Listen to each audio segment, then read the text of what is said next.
Hey everyone, I'm Tom and welcome to the channel. Today we're going to be wrapping up my reading for the month of May, and May was the most I have read in a really long time. I should have looked up like the actual stats of it or something, but I finished a lot this month. I read a whole lot.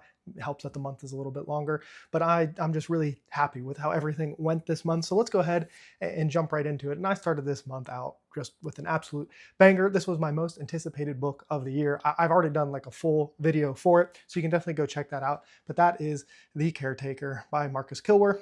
This is his follow-up book to We Used to Live Here, which was one of my favorite books of last year. I think it was like my second or third favorite. I had a really great reading year last year, and that was the first five-star book I read last year was We Used to Live Here. I will say The Caretaker did not reach the same highs that I found in We Used to Live Here, but it is still absolutely an amazing book. It is actually my favorite book that I have read this year. So Marcus Kilwer is absolutely knocking it out of the park for me. There's just a few things about this one that I didn't like as much. It's a little bit more fast-paced, and I think in We Used to Live Here, the slow, methodic build up to a lot of things I think worked for me in a way that it's just different elements in this book. It's not even that it's worse or bad or anything. It's just a slightly different way of telling a story, but it is still absolutely fantastic. And all of the weirdness that these books have, and I'm talking to them because they are loosely related, right?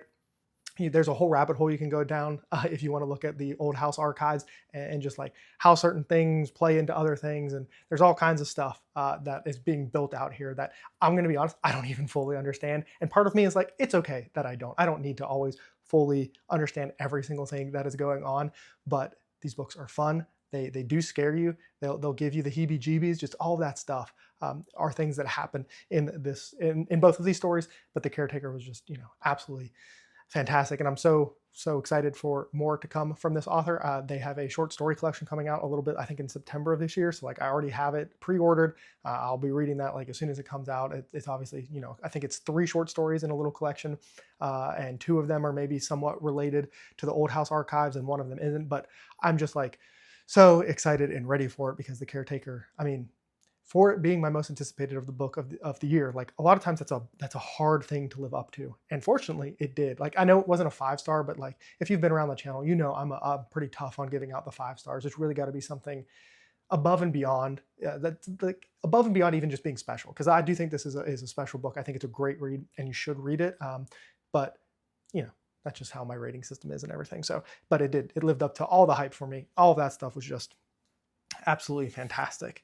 And then the next book I finished was Wistful Ascending by J.C.M. Byrne, and this was also just an absolutely fantastic time. This was comic books in novel format. It has elements from like an Invincible, you think Superman kind of trope character in it, with some like Invincible elements and just comic books and action. It just was a fantastic read. I also gave this one a 4-star. It was just brilliant. I'm so excited to continue on with this series. And one great thing about it is there's like 7 or 8 books out in this series, so it's going to be one that I get to be in for a while. I highly recommend it. The audiobook was great. I did listen to this one, so I can say that the audiobook was absolutely fantastic for it. And there are just so many elements that worked so well in this story. Like I said, it does have some of those Invincible vibes, so you've got some of that stuff going on. It is like also some sci-fi elements in it because it's taking place on like a giant ship. So like I loved those elements as well. It's like a space opera with superheroes, and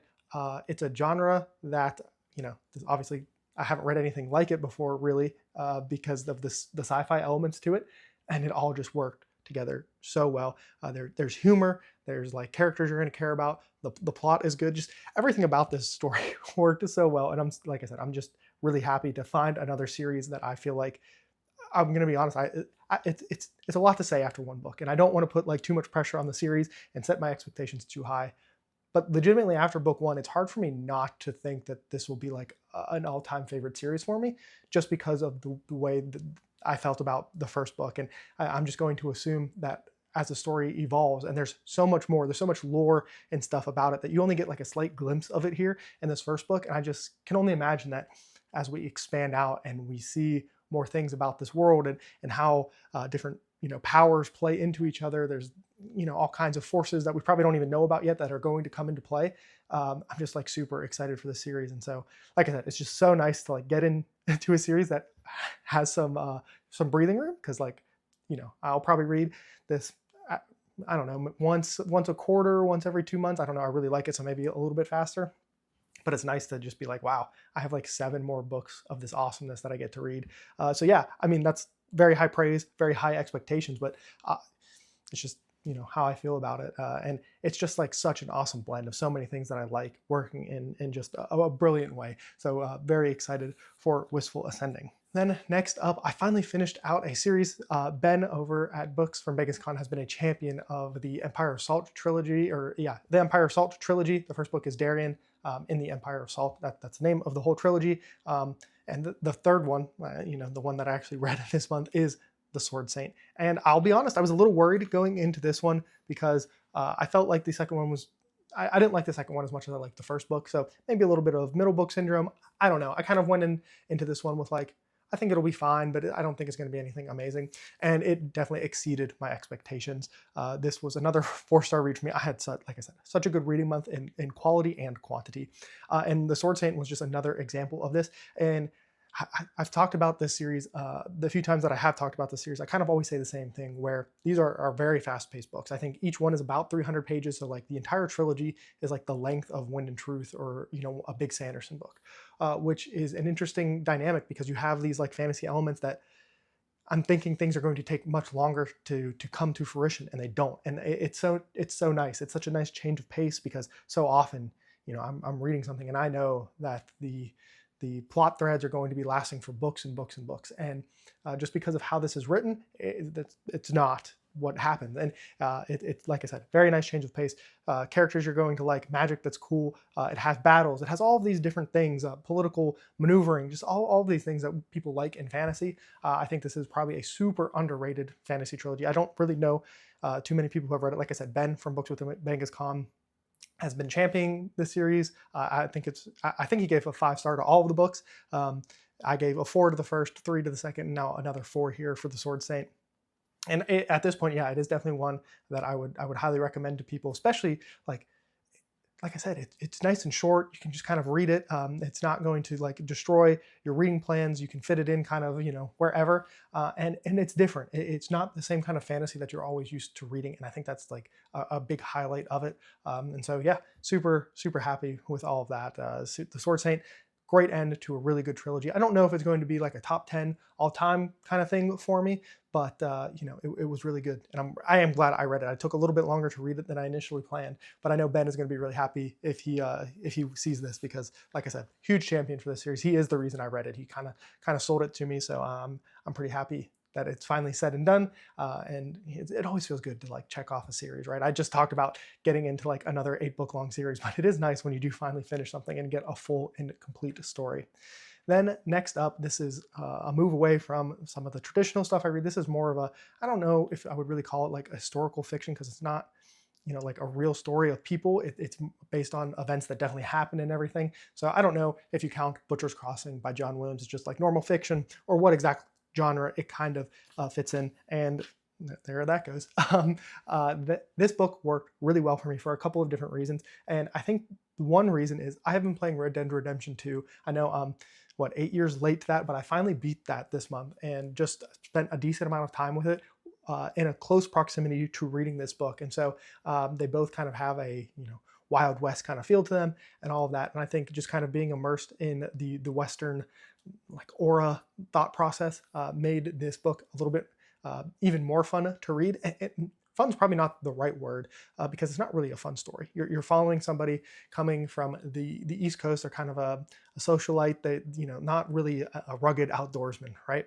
And they are coming out and basically want to go on a buffalo hunt, and all kinds of antics ensue and everything from there. The writing is beautiful. The story, I think, the way it's told is really beautiful. The crafting of like the harsh realities of this way of life and all of the things that happen. It's also a book that like really made me angry. Also, just like thinking about, like I always knew that we hunted buffaloes basically to the brink of extinction. I think at one point there was, I don't know if it was hundreds of thousands, tens of thousands at least. I think it was even more of these buffaloes just out west. And one, I had no idea how they hunted them, and like how like once you kill the leader of their pack, that like they kind of just like are lost, and you can just like round them up. And I've seen pictures, I've been told about like the history of it, but reading it, it's a much more visceral thing than like seeing a picture in a textbook of like thousands of killed buffalo and like how wasteful a lot of it was. And just like, I don't know, it really did. It's like, it's one of those like things you look back on in history and you're just like, how could people not see what they were doing, and how harmful it was to the environment and just all of those kinds of things. But there's just something about like perseverance in this story. There's just a lot of elements that I really enjoyed. And I know John Williams has like, I think it's 3 novels. It's this, Augustus, and Stoner are kind of like the 3 novels he's known for, that were popular on BookTube for a little while. And after reading Butcher's Crossing, I'm excited to read those other ones. I'm definitely going to want to read more from him. But Butcher's Crossing itself, if you want that kind of gritty, I don't really want to call it a Western. I mean, it is in a sense a Western story, but not in the cowboy kind of way, even though they're hunting buffaloes. I don't know. It's just it's like a time period that I didn't know I really wanted a story from, but I'm glad I read it. And even with it like making me angry and like seeing those things isn't great. Or not seeing those things, like reading those things isn't the best thing. I'm glad I read it. It's one. This is a book that I think I'm going to think about a lot. It's going to be a book that I come back to in my mind, and probably as time moves on, it's going to be one that even raises higher up in my esteem. I gave this one 4 stars as well. I think everything except one thing this month was 4 stars, in case I forget to mention it.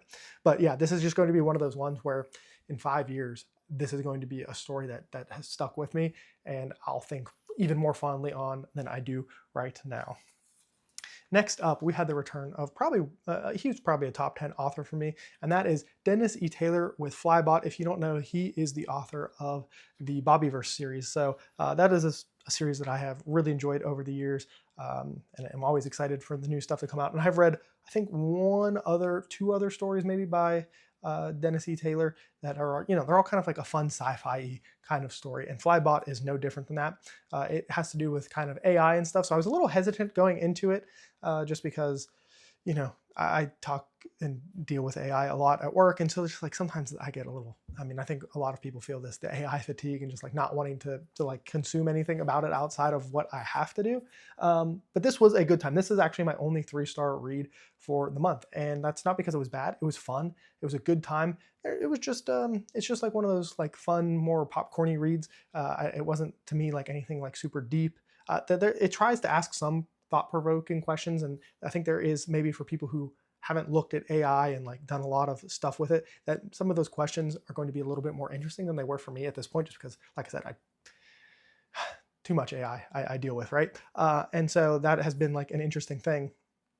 But yeah, it's fun. It has like, if you're a fan of Dennis E. Taylor, if you have read some of his other stuff, whether it be Bobbyverse or I think it's Roadkill is another one by him. If you've read some of his stuff and you like Dennis E. Taylor as a writer, you're going to like at worst have a decent time with Flybot. It's fun, narration's good, all those things that make it like a good time. But it's not anything otherworldly. It's not like a new favorite, anything like that. It's just fun. It's good enough. It has obviously some like the sci-fi elements to it, but it's also kind of like a mystery thriller kind of thing. So it's got some like fun, good elements into it and all of that. But like I said, it was fine. I'm glad I read it. It mostly because I like the author, right? If this were an author I'd never read, I think like my enjoyment would still be the same. But I don't know. When you read a story from somebody you like, I think it just hits a little bit different. And then next up, we have got to talk about this. I'm very excited for the discussion we're going to have on this, because so much happens in this book, and I am talking about Stormed Fortress by Janny Wurts. This is book 8 in the Wars of Light and Shadow series, so we are definitely getting very deep into the story. Obviously, I can't say too much about book 8 in a series. I will say that there are major events that happen in this book that are normally saved for the end of a series, which I think is just a different way of storytelling. This is, I think I've said this multiple times, this is a different kind of fantasy. Yeah, it's a big epic fantasy and everything, but the way the story is told, just so many things about it are different than anything you will read. And it's definitely not a series for everybody. The writing alone is both, I think, one of its greatest strengths and one of its, I don't know if calling it a weakness is fair, but it's just going to be something that's not always going to work for everybody. And it doesn't even always work for me. There are times where it's not even that I don't appreciate it, but I'm not always in the space to read the story. This is a story that asks you to take it slow. And I think that's something you have to be cognizant of if you do read this, because I have to do it myself. It's why I actually, I physically read these books.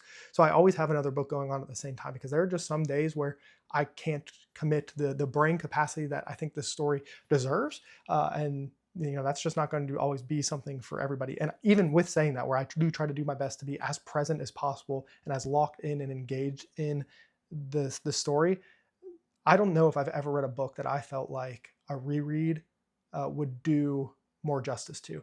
I think there's so much happening in this story, and maybe I should say that about the entire series. And I think I've said something similar in the past, where after every single book I read, I feel like I need to go back and reread the entire series. So like I'm sure I will feel the same thing about the next book. In an ideal world where I have unlimited time and I can read fast, because I'm not a fast reader, I would have read this book and instantly gone back to Curse of the Mistwraith and started over again. Because there are things that happen in Curse of the Mistwraith that the resolution happens in this book, or there's plot threads that are developed in that first book that you probably almost 100% miss, because there's so much going on that you now will be able to see it going back. So it's definitely a very complex series, and there's so much going on in here. Like I said, I'm part of a discussion.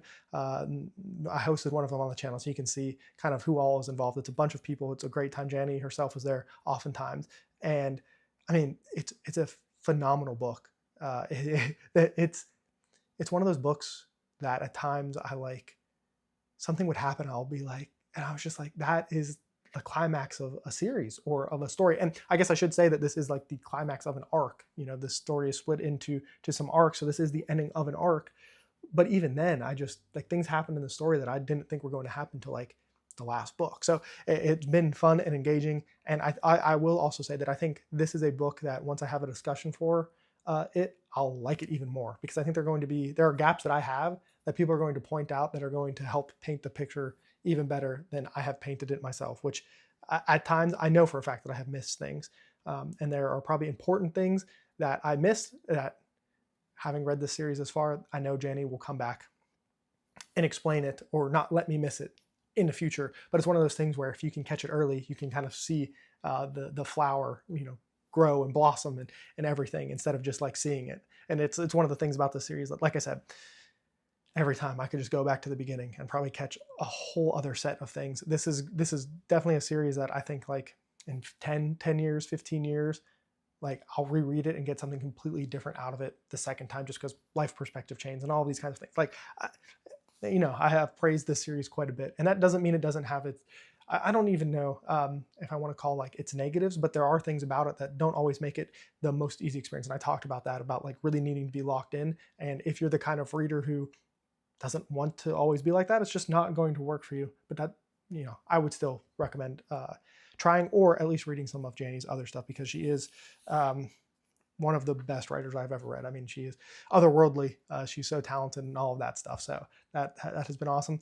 And then the last thing that I'm going to finish in May, and I'm saying it that way because technically as I record this video, I haven't finished it yet. I will probably finish this night, but that is The Secret of Secrets by Dan Brown.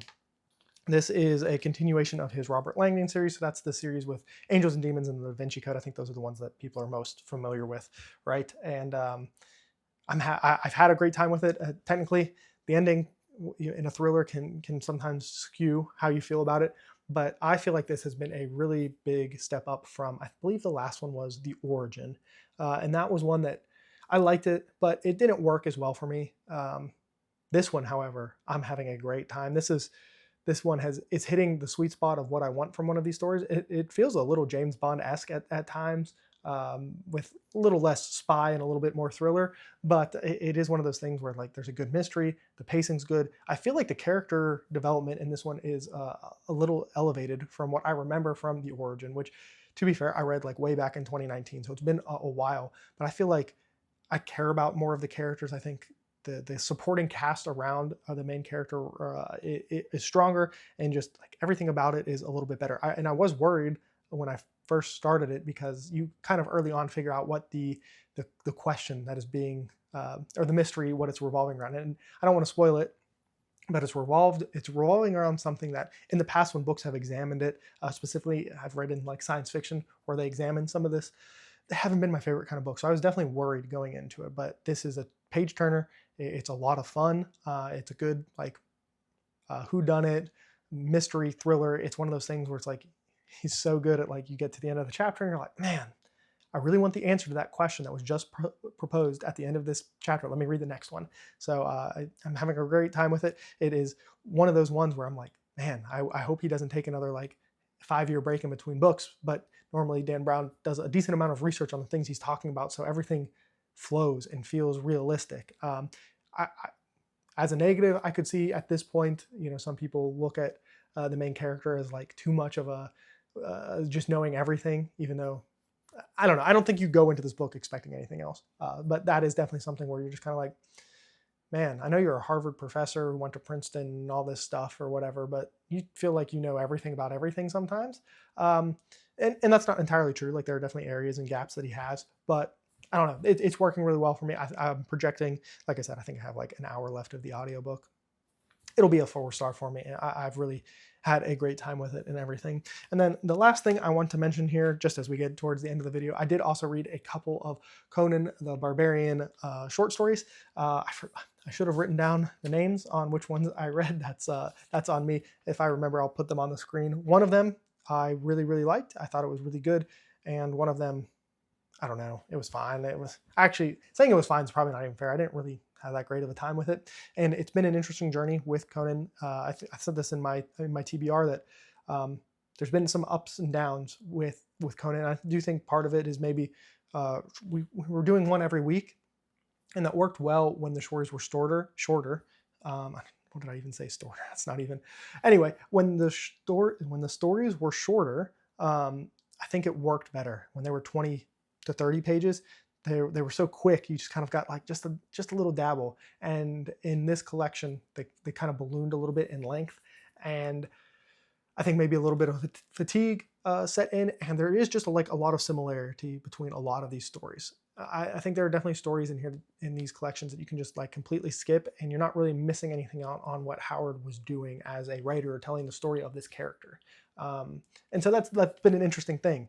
And most of this discussion has been happening in our Discord that's linked in the description. There's a bunch of us in there. A bunch of us are kind of reading through these. And so it's just been an interesting mix. I think I have one more short story, and then I'm going to read the one full-length novel that Robert E. Howard did for Conan. And calling it a full novel, it's like a short. I think it's like 170 something pages. So like it's a good novella length. Does that get it all the way up to a novel at like 175 pages? But yeah, so we'll see. I'm kind of hopeful for that. What I'll probably do is read that one short story, take a week or two break, and then get into the longer, what is it, The Eyes of the Dragon, I think maybe. And it's been weird because some of the longer stories have been really good. It's just there's those ups and downs of it is really what has gone on and everything in here.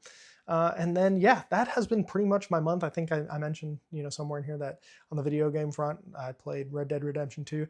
TV, started watching Peacemaker, a lot of Jeopardy, all the normal stuff that I do. But this was definitely a month highly focused on books, and just a good month overall. Definitely let me know what you read down below in the comments. I always love seeing what you guys have read. If you have read any of these things, let me know your thoughts, anything like that. I always, either down in the comments below, or you can always hit me up in the Discord on the Discord that is linked in the description.